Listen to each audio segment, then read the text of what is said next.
Hello and welcome back. This is Braemar, and today we're going to be playing more World War III Conflict of Nations. This time we're going to be learning some intermediate tactics to help you win the game. First thing to know, information, information, information. Knowing is always half the battle. First, let's talk about making an economy. If you haven't watched my last video, please go watch because we'll be building off that knowledge. First, click a city.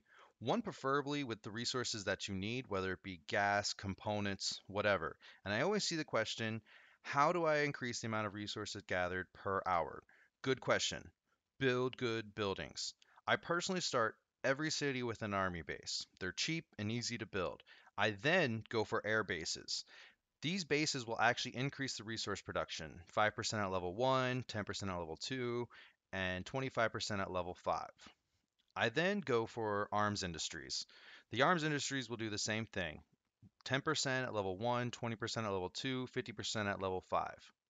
I then lastly make underground bunkers. These underground bunkers are important because they will raise the morale of a city, which is extremely important later on in the game.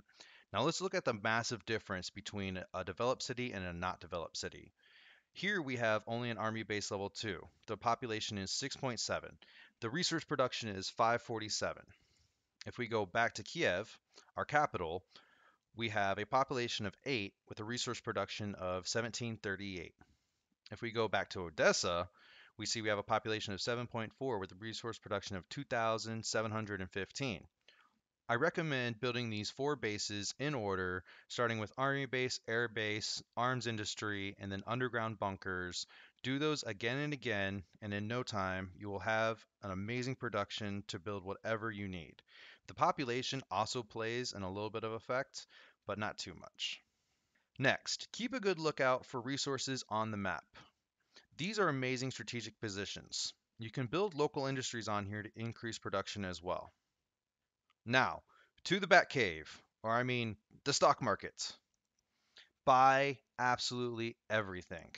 If you see something available to it, you should just buy it. The only resource in this game that you should be lacking is money. If a not so smart person puts something up cheap, buy it. If you have some extra cash and you're waiting to build buildings or research something, buy it. If you're later in the game and you don't need resources and you just want to be a jerk, buy it. Money will come 10 times faster than anything else, except manpower. And as you take territories, money and manpower become negligible. This is the backbone of a strong economy resources and owning the resources. One last part of this economy thing is knowing what to spend your resources on. Knowing what your units will cost and what you want to upgrade next is highly important. I personally found out components are what you end up lacking the most, mainly because it takes 2.2 thousand to make one T90 tank. Supplies are also hard to come by because research is important, but after you build an economy good enough, research time outstrips production time. I personally end up with too many supplies, and I'll tell you where to dump them next to get rid of them. On a last note, if you start to see a buildup of rare research materials and always have 2 researches going at a time, don't overbuild research materials. They become pointless at a certain period of time. This economy section goes into the unit section of our discussion. What units do I build to make an even spread of resource consumption? The research cost will always be supplies, rare research materials, and money. Depending on what the research is, it can cost you a lot of supplies and a lot of rare research. Money, again, I do not find to be an issue. But let's just go here to the main battle tank and see 2,800 with the research cost of 3,250. That's pretty steep. You need to understand your situation. If you're moving along unimpeded, I build National Guard units and throw them in every direction, mainly because they're cheap and they're quick and easy to build. Most of the time, you have an enemy. You must build against your enemy, and they start out with basic infantry. The only time I prioritize building basic infantry if I'm under attack. They're very good at defense. Most people will build and prioritize these units because they start with them. Not a good enough excuse for me. I use gunship helicopters to tear through these basic boys like nobody's business. To keep all of these units safe, I go for air superiority fighters. I don't focus that much on strike fighters because these cost way too many components and gunships take supplies to build, and that's a highly important fact. The only counter to this obviously is anti-air, but nobody builds these. And if they do build anti-aircrafts, You need to prioritize on striking these units first. I also tend to throw a couple of points into UAV research because they also require supplies instead of components. That's the main reason why I build gunship helicopters as well. There's a lot of different units that do interesting things later on in the game. One of the most interesting things that I think people should know about, if we hop back over to my original game, is that basic infantry at the modern level are able to lay out mortar fire, which means they don't have to actually physically engage a target. They can just siege it out. The other thing to keep in mind that the helicopters that I was just talking about, the Hinds, are able to research missile pods, which can actually fight against armored tanks.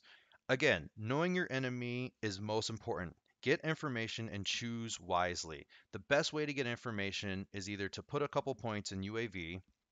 FYI, this research of the UAV is able to launch cruise missiles, which I find highly important. The other thing you can get information from is AWACS. AWACS have, sensory arrays that'll give you the composition of the enemies that you're fighting. Next is sea and naval reminders. Sea sieges and marines are your best friend and enemy if you're playing a coastal city. But also remember that special force units later on in the game are also able to embark on territories that don't have a dock. You can use these destroyers, cruisers, and frigates to lay in a siege on a city to soften them up before dropping in a unit.